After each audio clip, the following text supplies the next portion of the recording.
Welcome to Restoration of Spirit. I'm Janet Cole. Today we're going to be learning all about essential oils and aromatherapy, so stay with us.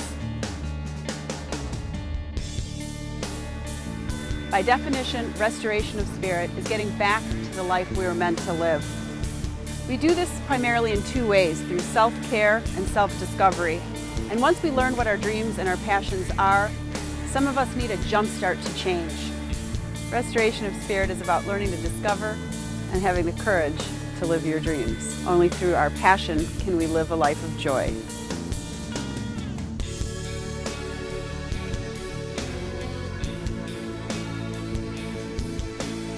Joining us today will be Claudia Braun, an essential oil consultant. Claudia will be teaching us about what is an essential oil, as well as the many uses and the health benefits to essential oils, as well as aromatherapy. What is that and how to do it, and even how to use a diffuser. Welcome to the show, Claudia. So nice to have you here. Oh, Janet, thank you for having me. I'm glad to be here. Well, today we're going to be talking about essential oils and aromatherapy. So first, to start with, can you just tell us a little bit, what is the difference between aromatherapy and an essential oil, and what is an essential oil? Sure. Aromatherapy and essential oils actually have an aromatherapy benefit. So when you are applying an oil to your body, it is going to emit a fragrance, and so you get an aromatic benefit. Okay, that makes sense. That means aromatherapy. Basically, the aroma is having a therapeutic benefit on you. Okay. And so what makes an essential oil basically is that you are taking the heart and soul of a plant and flower. It's a very concentrated experience. So as an example, it takes about 1,000 pounds of rose petals to make 1/4 ounce of rose essential oil. Okay. Okay. It's a lot. It's a lot. It's a lot. It's like, hard to imagine. So it's very concentrated. Exactly, which is why when you see an essential oil in these small bottles, a little bit goes a very long way. So you don't need very much. Okay. So is it correct then to say that an essential oil isn't just an oil extracted from a plant? Correct. Okay. It could be a plant, it could be a flower, and they come from the leaves, they come from the flower, they could come from the root. It just depends on which oil and where it's coming from. Okay. And when we're shopping for an essential oil, how do we know what's good, what's not so good, what's 100% pure versus not? How do we read the label? What do we need to know when we're buying an essential oil looking for a quality product?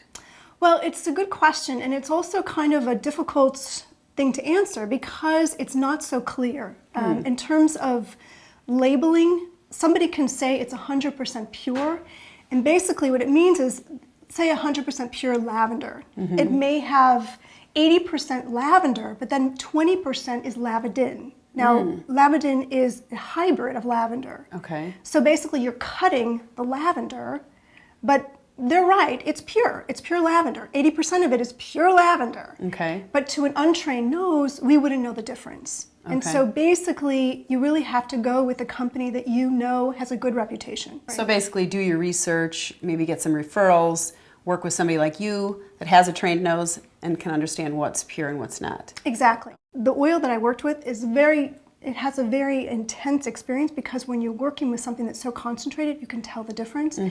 But in a grocery store, most of them are about the same, so it would be tricky. It's a learned skill, right? Exactly, Okay. yes. When people think of oil, sometimes people think of like vegetable oil, olive oil, and those oils you can definitely smell when they go rancid. With these essential oils, can an untrained nose also tell when they're rancid, and do they go rancid then?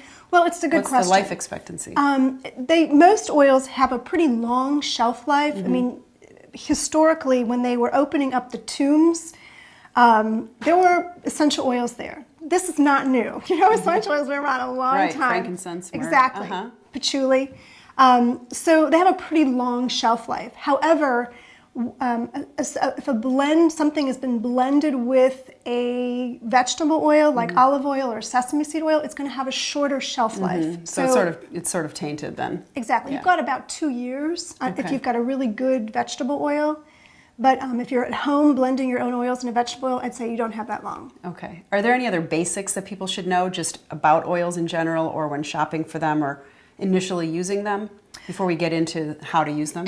I would say one thing is that when you're reading your label, most of them are going to tell you do not use them internally and do not use them topically. And that is true for... It's sort of a disclaimer, right? Exactly. For the bad ones? Exactly. Okay. And I'd say that 90% of the oils on the market, that is true for. Okay. So that's when you're working with a therapeutic grade of oils, you have a lot more leeway. You can take the oils, you can adjust them, and you actually can put them straight on your skin without diluting them. So I started using frankincense. I did a little reading, and I saw that frankincense could be used topically on the skin for, acne or breakouts or that kind of thing. And I had a little flare-up going on, and so I started using it, and I was like, is this an optical illusion? Because my skin, it was like miraculously clearing up. It responded really, really well to it. I also have really large sized pores on my face, and it started shrinking them, which I couldn't believe because I've tried, everything under the sun for that. And I was really amazed at this. It was one of those, do I believe my eyes kind of thing, because it was really making a difference. So so I had a good benefit from that. I'm telling people about, to use that on their face or their skin condition as well. And then I tried peppermint. I had a headache, and so I looked up which oil would work for that, and it was peppermint. So I put it kind of above my sinuses, and that really helped. It really did the trick, and it definitely smelled good, and I felt like it was kind of clearing my sinuses at the same time. So it was pretty powerful. Oh, I love hearing that. And peppermint, I have to say, these are two of my favorite oils, and the ones that you just described are considered single oils, which means they're not blended with anything. There's no vegetable oil added to it. There isn't another essential oil to it. It's pure peppermint and pure frankincense. Frankincense is one of these oils. They actually call it the anointing oil, because anybody who has any kind of biblical background knows that frankincense is one of the oils that was given.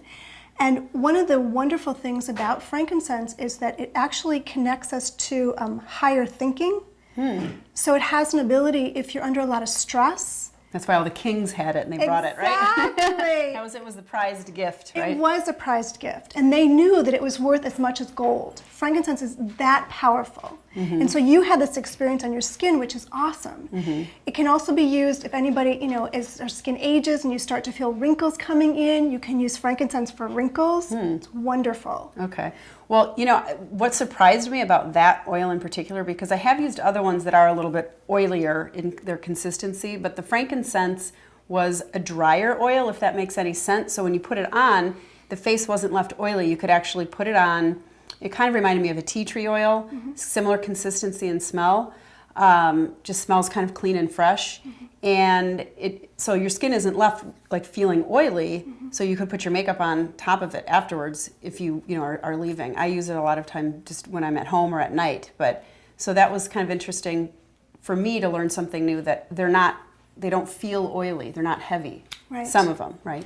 Well, actually, all of them. I mean, actually, on a chemical level, essential oils are the same molecular structure as our skin. So that's interesting. It absorbs right in. And what's unusual about essential oils actually is that they have an ability to change our skin. And you experienced it. Your large pores were made smaller. Yeah. If you have oily skin, it will balance it out. So the great thing to me about essential oils and aromatherapy is that you don't have to know a lot, and you can have it make a difference in your life. So meaning you can't make a mistake. If you use the quote-unquote wrong one, or you're experimenting, that they're all totally safe because they're natural. Exactly. Right. And just exactly what you said, you can't make a mistake. And essential oils are so complex, they can do so many different things, which is why peppermint is really good for your headache. But you could also use peppermint on a muscle pain or a muscle strain. Or if you have digestive problems, you could rub it on your belly. Well, that's why they suggest peppermint tea when you have a stomach ache, right? Exactly. And think of an essential oil is so much more concentrated than peppermint tea, so it works that much faster. Okay. And if you have kids, you can use peppermint oil to bring down a fever. Oh, okay. Much better than Tylenol, Advil, aspirin. So how would you use it then for a fever? What I would do is I would take a couple drops, and you stick it on the bottom of their feet, and it helps to bring down their fever. And I've done it for myself. I had 104 fever, and I just kept using it. And it brought it down to normal within an hour. So essential oils make a huge effect in your home, in your living situation. Right? We know how powerful sense of smell is. Yes, exactly. Like sometimes you walk into somebody's house and it just has a smell. Sometimes it's good, sometimes it's bad. You remember your grandma's house, either it smelled like cookies or maybe it smelled like mothballs or something. Exactly. And so that sense of smell is definitely linked to memories, and it definitely creates feelings of either feeling really good when you're in that space that smells good and is sort of energetically pleasing, and you also know what a not so good smell smells like when you walk into somebody's house where you just don't want to be in there. It's so true. Yeah. It's so true. And so many people these days are so stressed. They're trying to do so many different things. The oils really creates a home that at least, it's like you may be doing those things that you can feel like, I can still breathe while I'm doing those things. Right. So it's just another thing you can do to make your home a sanctuary. Exactly. Right. This is called the home diffuser, and it's water process. It's called the home diffuser, and it also uses essential oils and water. Okay. Okay. Now this is a diffuser. I'm just going to show you two different diffusers that I recommend, and then we're going to show one that I don't recommend. Okay. Okay. So this one is a glass nebulizer, and then you're going to put the essential oils in here, and so we're going to show you how to use them. Okay. And then this is a diffuser that you said this is my old one. It's kind of icky. So this is the kind of the old-fashioned kind where you put a tea light candle and you burn it with the flame, and the oils go up here. And one of the problems I had was that the oils would always kind of gunk up, and then this would never come clean. It was just kind of icky. And so it was difficult to keep clean. And then you go through candles. Once they burn out, it stops, and then, it just doesn't keep going. So it was really not super effective. But you also said there's another reason why you don't like these and why not to use this. Yes, there's another reason why this diffuser is not recommended, especially when you're working with a therapeutic grade of essential oils. You don't want to burn an oil, because we all know this from our, high school chemistry class. You burn something, you change the molecular structure. Right. It's no longer what it was. Okay. So it's too much heat? Exactly. Or there should be no heat? It's not heat. You don't really want heat. You don't want it. You definitely don't want it burned. And when you're burning a candle, you're burning it, you're changing it. Okay. So this is fine if you have a cheap oil, but I still wouldn't even recommend it, because even that, you're taking it into your lungs. So whatever you take into your lungs, you want to be as pure as possible. Right. We're all about health and being organic here. So this one is a kind of a healthier model. It is a healthier model. And no flames involved. No flames. Okay.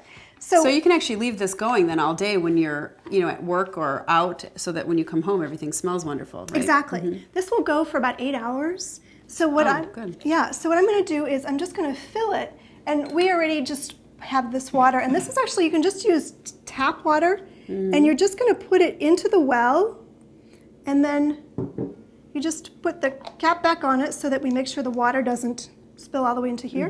And then you put a little bit of water into the base. There's a fill line, so you can't overfill it. And then we are going to use purification. And the reason why I chose purification is that purification kind of is what it says. It's meant for purifying the air. Okay, so when you say purification, that's just the name of this particular oil, correct. Right? Okay. Purification is a blend. What we've talked about up until now are single oils. We talked about peppermint, we talked about frankincense. This is purification. So it's a few oils blended together. And what that means is there's a synergistic combination when you combine oils, so it has a larger effect than a single oil. Okay? And so purification is one of my favorite oils because it can, like the others, it can do so many things. But particularly if you're cooking in your house and you want to kind of mask the odors or diffuse the odors, or if you have animals, or if you have any kind of, most of us, there's some airborne bacteria, right? And so the diffuser actually can work with that to actually kill it. It kills airborne bacteria. Okay, so it sort of cleans the air and creates a nice scent. Exactly. Okay. So it's like using an air purifier. It's the best air purifier. And so what you do is you just put in maybe 5, 6, 7, 8 drops, and then what you do then is you put this into the base, and it just goes like that, and then you just click it in, and then the water kind of goes down, and then you just hit the button, and it turns on. Okay. It's just amazing, right? And then it changes colors, and it will, it changes colors as it's on, and if you are light sensitive and you're sleeping with it, you just hit this button that says on, and the colors will turn off. Oh, okay. So it's pretty cool. And then the essential oils will go out, and so, like I said, it'll go for about 8 hours. Okay, great. And then what about this one? And what so, do we need to know about and then this? for this one, this actually is very simple. It doesn't use water. You can actually turn the bottle upside down and stick it in here like that. Oh, that's handy. Or you can just put in several drops, and then you cover the base, and then... This is kind of cute, you know, it's kind of nightlight-ish. It reminds me of a nightlight. Yes, Okay. it does. Okay, so now I'm just going to plug it in, and as we plug it in, it starts to... So this one makes a little bit of noise. This has a little bit of a motor noise. I really like this diffuser for basements. If you've got any kind of mold or bacteria in your basement, and I'd say that 9 out of 10 basements do, this is a really good diffuser to have in your basement. Okay. There's no water, and so what you're doing is the essential oil goes into the base, and then it goes into, there's a bulb? there's a little bulb through here, and then the motor actually, what happens is the motor actually brings the air into here and then sends it out into the air. Well, I like to think that all of the oils that we're going to talk about today are oils that actually you could use every day. And I have to say, probably in the course of a day, I probably use 9 or 10 oils on myself. Oh, wow, okay. I'm known to ingest oils, put oils on me topically, then add more oils. So I don't think that you can overdo the oils, but I do suggest that when people are first starting with the oils, they start slow because Okay. your body is adjusting to a very different, it's a vibration really. An oil has a vibration just like our body has a vibration. So your body's starting to attune to it. So Okay. I'd say that any one of these oils can be used every day, just depending on what you want to do. Okay. So I was going to show us also, while we're kind of in the home, is to talk about another way that you can put oils out into the air. And one of the things I really like is the fact that you can actually make your own air freshener. The formula is 6 drops of purification. So purification is what we've already put into the diffuser. And again, you could use any oil, really. You can use any oil. I like these because purification really is, you clean the air with purification. So it's a good oil to use. Okay. So you would just put 6 drops, and that would go into just any kind of bottle that you're using, any kind of plastic, glass bottle. Well, you know, I made different things with oils on a Christmas show that we did, and one of them I had a little facial mister, so similar to this, but you can use it on your face, on your skin. So that's another thing that you could do with something just similar to this. Absolutely, right? absolutely. In fact, I do use essential oils in a distilled water and mist it on my face before I use my moisturizer, because you really, in terms of your skin, you want to keep your skin hydrated. Right. So you already know this. So is there a difference between using a plastic bottle or a metal bottle? Because I see both metal and, well, and glass, metal, glass, and plastic for oil usage like this. Does either type of container affect the oil in a different way or no? I would say that probably ideally is that you would use glass or metal. I have to say, I happen to have this plastic bottle and it does work. Okay. The thing is that we're going to dilute this with water, but it's a good question because if you're using just essential oils straight up, in fact, if you're going to, you can put essential oils in water and just drink it. And if you put essential oil in water in a styrofoam cup, it'll go right through it. Okay, Because interesting. there's a lot of petrochemicals. So any kind of petrochemicals that are in something, the oils will go through. Okay. Just like if we have a lot of chemicals in our body, the oil will actually pull it out of your skin, so you can end up with a rash. Oh, interesting. People okay. might think they're allergic to the oil, but they're actually not. It's actually detoxing your body. So it's a Usually good the thing. chemicals cling to the fat. Fat spaces in your body. Exactly. So is there a You're reason then correct. to put the oils in a fatty area to Yes. draw that out? You actually could. You can use lemon oil for that. It actually, Okay. if you have anyone who has cellulite anywhere in your body, Yeah, I was going to ask you about that. So Yeah. that's why it helps get rid of the cellulite? yes, it actually Oh, breaks down the interesting. fatty material. And then you just put the water into the bottle. So you're just mixing it up with the essential oils. And so then you just, you might want to fill it some more, but kind of get the idea is that you just kind of shake it up, right? And then you actually make your own air freshener. So we've talked about how to use essential oils really for the home and a little bit of how to use them for the skin. And so I just want to give you a couple other ideas for using essential oils for skincare. Okay, lemon, which we put into the bottle for the air freshener, and also for removing cellulite. Right. Lemon is also very good for oily skin. So a lot of teenagers, I know I had acne when I was a teenager. Lemon essential oil is very good for breakouts. And basically, is that better than frankincense, or they both work equally well? They both work equally well. Lemon is actually known for very good for particularly oily skin. Okay. But sometimes what happens is that a woman might break out during her period, and so her skin isn't necessarily oily, but there's a hormonal imbalance. So frankincense might be a better choice. Oh, okay. So frankincense is better if it's a hormonal thing, where lemon is just if it's a chronic condition? Okay. Exactly. Especially, that's good to know. Especially, I would say, especially adolescents, because usually it's more, there's a skin imbalance, that, you know, your glands are overactive, and so lemon is very good for, it has like an astringent effect. Okay. Yeah. All right. And so you'll notice that when you put lemon, I don't know if you can see this, but if you put lemon essential oil on your skin, it absorbs, you know, right in. Whereas when you were talking about if you put olive oil on your skin, that's not going to happen. Right. And so an essential oil is, as we said, is a different chemistry. Right. So it doesn't feel oily. Exactly. So lemon is very good for, I said, for oily skin. And the other essential oil that I would recommend for skin is lavender. It's gotten, I think, most of its fame about relaxation. Right. I mean, you go anywhere and it says, you know, there's lavender candles, there's lavender bears. I mean, it's like lavender's It's everywhere. Yeah. Exactly. Well, it smells so good. Is that better for a headache or the peppermint? I would say it depends on the person, you know. Okay. So as you smell lavender, Love it. so yummy. It's just so yummy. Sorry you can't smell it.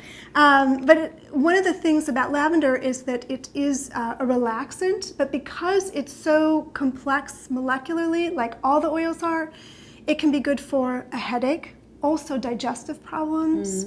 It can also be good for a burn. So this is a great oil to have in your kitchen.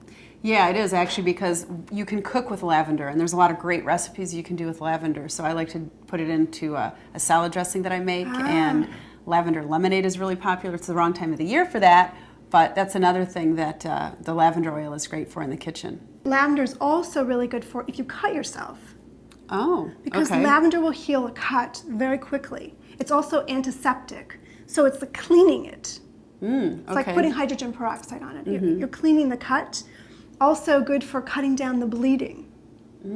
Okay. Okay, so lavender is a really good kind of universal oil. If you're out and you only have one oil, I'd say take lavender. So now we're going to move into the blends. Purification is a blend, but we're going to talk about the rest of the blends. Now you'll notice this one has a tricky cap on it, and it's a cap. It's a child-proof cap, basically, because it's called Panaway, and it's very good for pain relief. Very good for arthritic conditions. It's very good for any kind of muscular pain. When I'm doing massage, I really like using it for people with neck problems. I have to say, personally, I've used it for sciatic pain, and I have some other clients that I've used it with for sciatic pain, so I highly recommend it. And what this has, it's wintergreen, it's helichrysum, which is an oil most people haven't really heard about. Right. Helichrysum is very good for connective tissue.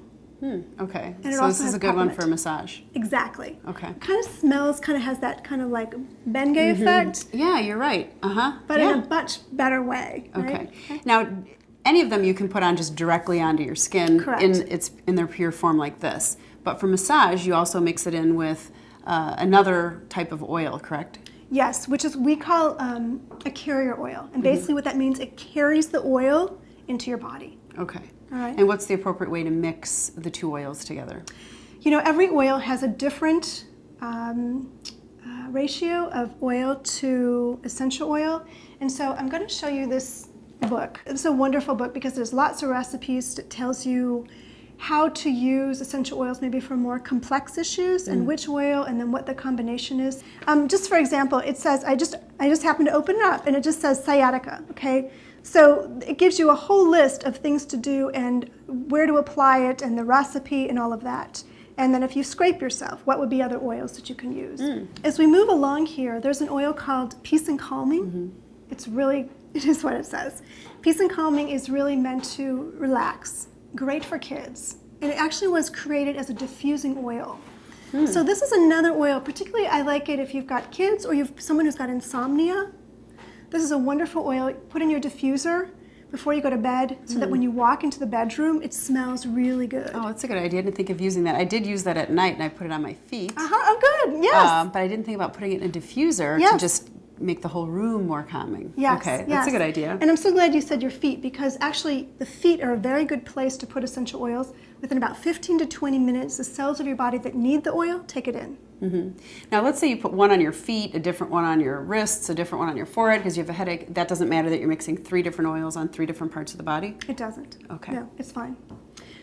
This is another oil called Thieves. Thieves is a therapeutic blend of oils that are very high antioxidants. Cinnamon? Exactly. Cinnamon and clove. Clove is the highest antioxidant essential oil. Oh, I didn't try that, but isn't this one that you can use to freshen your breath? You could, personally I would use peppermint, but you could use this. You could use this. I read that in the book. It's a very hot oil, which means it's strong. Potent. Very Okay. strong oil. This is wonderful as we're going into flu season. Thieves is an awesome oil. You can clean your countertops with this. So this is a really good oil. And then this is really the last one, because this one over here is purification, which we've already talked about. So it's the last oil. This is called Valor, and Valor, means courage, right? So this is our courage oil. So if you have, I like to think of this as just an oil to start your day with, because it just kind of gives you a boost. It has frankincense, which we talked about. It has blue tansy, which is very good for muscular pain. So it's relaxing to the body. They also call it a chiropractor in a bottle. It just balances you out. I noticed it's a little bit actually blue. Is that because of the blue tansy? Yeah, it's because of the blue tansy. So I'm just going to give you a drop. I don't know if you can see that, but it has a bluish cast to it. And then if you would let me take it here, and I'm just going to put it on your wrist. And I'll put it on my wrist too. And if you just hold your left and your right wrist together and just hold it for just just hold it. And it's kind of a way that you get kind of a balance, and you kind of, maybe you feel a pulse or you feel something, it kind of shifts you. This is a really nice thing to do if you're feeling kind of jazzed, or you just want to start your day in a really nice way. I really like to do this. Yeah. So any length of time, or just as long as you Usually want? until you feel it. You should feel something shift, maybe a pulse, or you just start to feel like, you just feel better. Okay. All right. I've been using oils for many years, 9 years, this particular company, and I love it. I really love being able to offer people different ways of healing their body that they didn't know about. I always ask everybody, though, before they leave, what is one thing that you do to restore your spirit? Oh, well, one thing I do is I use essential oils, to be honest. I meditate with essential oils. I am very passionate about using them. I turn my diffuser on and it totally restores me. Essential oils can restore your spirit, and aromatherapy can turn your home into a sanctuary. Today we learned that essential oils can do everything from get rid of your headache, reduce your fever, freshen your breath, and many other health benefits, in addition to smelling wonderful. Thanks for joining us today on Restoration of Spirit. I'm Janet Cole.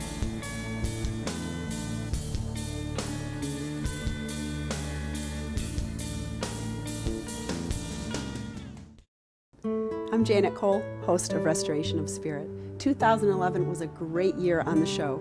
We learned all about the power of walking, the 8 pillars of motivation, how to be open-minded about the foods we eat and how to cook creatively in the kitchen, how to decorate rich on a limited budget, and that happiness is a choice. I know that in 2012, we're going to learn many more ways on how to restore our spirits. Be sure to check us out at restorationofspirit.com for your local broadcast listings, or watch a show on demand. And please join us on Facebook and tell us what you do to restore your spirit.